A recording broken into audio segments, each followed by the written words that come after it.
Hello, അപ്പോൾ നമ്മുടെ ഗോവയിലെ രണ്ടാമത്തെ ദിവസമാണെന്ന്. നമ്മളെല്ലാവരും രാവിലെ തന്നെ എഴുന്നേറ്റ് കുളിച്ചൊരുങ്ങി ഇതേ റെഡി ആയിട്ട് നിൽക്കുവാണ്. എങ്ങോട്ടാണെന്ന് വെച്ചാൽ ദാണ്ടി ബീച്ച്. എനിക്കറിയില്ല പ്രൊണൗൺസിയേഷൻ ആ ബീച്ചിൻ്റെ പേര്. നമ്മൾ ലൊക്കേഷൻ നോക്കിയ സമയത്ത് മഹാരാഷ്ട്ര ഗോവ ബോർഡറിൽ എവിടെയുള്ളൊരു ബീച്ചാണ് നമ്മൾ നിൽക്കുന്നിടത്ത്. അതായത് ബാഗ ബീച്ചിൽ നിന്ന് ഓൾമോസ്റ്റ് 1 hour 1.5 hours ഒക്കെ റണ്ണിങ് ഉണ്ടായിരുന്നു. നമ്മൾ ആക്ച്വലി പോയത് ഒരു ട്രാവലറിലായിരുന്നു നമ്മൾ പോയത്. കുറച്ച് പേരല്ലേ ഉള്ളൂ. അപ്പോൾ നമ്മൾ ട്രാവലർ എടുത്തിട്ടാണ് പോയത്. പകുതി എത്തിയപ്പോൾ ഇറങ്ങി ചായയൊക്കെ കുടിച്ചു. ഓൾമോസ്റ്റ് ഒരു 11 സംതിങ് ഒക്കെ ആയപ്പോൾ ഞങ്ങൾ അവിടെ എത്തി. എന്തിനാ പോയത് എന്നുള്ളത് ഇപ്പം പറയാം.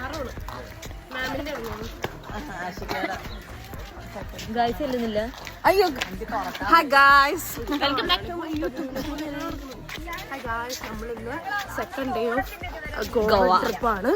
സോ നമ്മളിപ്പോൾ സ്കൂബ ഡൈവിങ് പാരാസൈലിംഗ് ആയിട്ട് പോവുകയാണ്. അപ്പോൾ നമ്മൾ അവിടെ വെച്ച് കാണാം. പോകുന്ന വഴിക്ക് ഞങ്ങളെല്ലാവരും നല്ല ഉറക്കമായിരുന്നു കേട്ടോ. അവിടെ എത്തി ഡ്രസ്സൊക്കെ മാറി കുറേ ഫോട്ടോസൊക്കെ എടുത്ത് പിന്നെ ഞങ്ങൾ നേരെ വെള്ളത്തിലേക്ക് ഇറങ്ങി.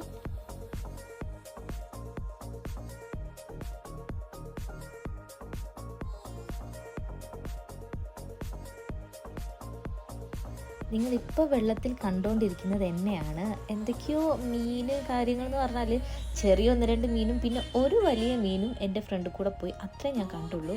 വേറെ നമ്മൾ കടലിൻ്റെ അടിയിൽ പോകുമ്പോൾ നമുക്ക് കുറച്ച് ഇമാജിനേഷൻ ഉണ്ടാവില്ലേ, പവിയപ്പുറ്റുകൾ കാണാമെന്നൊക്കെ. ഞാനൊന്നും കണ്ടില്ല.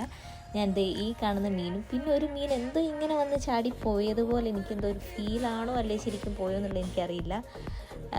ഇതായിരുന്നു ഞാൻ കണ്ടത്. വേറെ പലരും നല്ല നല്ല ഫിഷിനൊക്കെ കണ്ടെന്ന് പറയുന്നുണ്ടായിരുന്നു. ഇത് ആക്ച്വലി പാരാസെയിലിംഗ് ആണ്. പാരാസെയിലിംഗ് ആക്ച്വലി നല്ലതായിരുന്നു എന്ന് തോന്നി എനിക്ക്.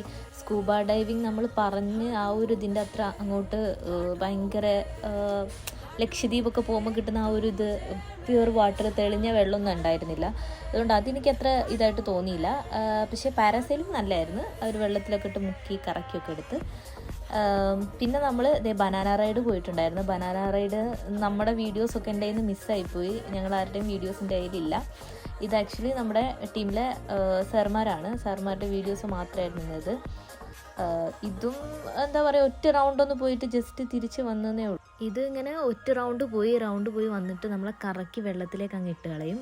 അപ്പോൾ നമ്മൾ വെള്ളത്തിൽ നിന്ന് നീന്തി കയറി വരണം. ഇതാണ് ഈ ഒരു ബനാന റൈഡ് എന്ന് പറയുന്നത്. പിന്നെ ഇതിലൊരു വെറൈറ്റി ആയിട്ടുണ്ടായിരുന്നത് ജെറ്റ് സ്കി ആണ്. ജെറ്റ് സ്കി ആക്ച്വലി എനിക്ക് 1-2 റൗണ്ടൊക്കെ പോയിട്ടുണ്ടായിരുന്നെങ്കിൽ ജെറ്റ് സ്കി ആക്ച്വലി നല്ലതായിരുന്നു. ഞാൻ പക്ഷേ എനിക്ക് എൻ്റെ റൈഡിനേക്കാൾ ഇഷ്ടമായത്, അതായത് കാണാൻ നല്ല ഭംഗിയുണ്ടായിരുന്നത് അശ്വതിൻ്റെ റൈഡാണ്. മാളു പോയ ജെറ്റ് സ്കി റൈഡിൻ്റെ വീഡിയോ ആ സമയത്ത് മാളുവും മെറിനും കൂടെ വോയിസ് ഓവർ ചെയ്ത് വെച്ചിട്ടുണ്ടായിരുന്നു. ആ വീഡിയോ ആണ് നിങ്ങൾ കാണുന്നത്. ഹായ് മാളു, മാറി ചേട്ടാ. എന്റെ ദൈവമേ, ഏതാണ് ഇത് അടിച്ചു? എന്റെ പൊന്നു ചേട്ടാ, ചേട്ടാ ഒന്ന് മര്യാദ ചേട്ടാ. അയ്യോ പിടിച്ചാ ഒന്ന് പിടിക്കാങ്ങാട്. ആരെങ്കിലും ഉണ്ടെങ്കിൽ അയ്യോ അയ്യോ, എന്ത് പൊട്ടാടുത്. ഒന്ന് ശരി വിടാങ്ങാട്. എനിക്കറിയാം, നീ മിണ്ടാതെ. ആ ഇതെന്താണ് മോട്ടിന് ബാക്കി കൂടെ മൂത്രയിക്കളാ കൊള്ളാലത്. അയ്യോ അയ്യോ അയ്യോ അയ്യോ, ചരിക്കല്ലേ ചേട്ടാ. മറിയും അയ്യോ അയ്യോ അയ്യോ, ഇത്ര ഉള്ള നല്ല ഊള റൈഡ് പോടാട്ടി.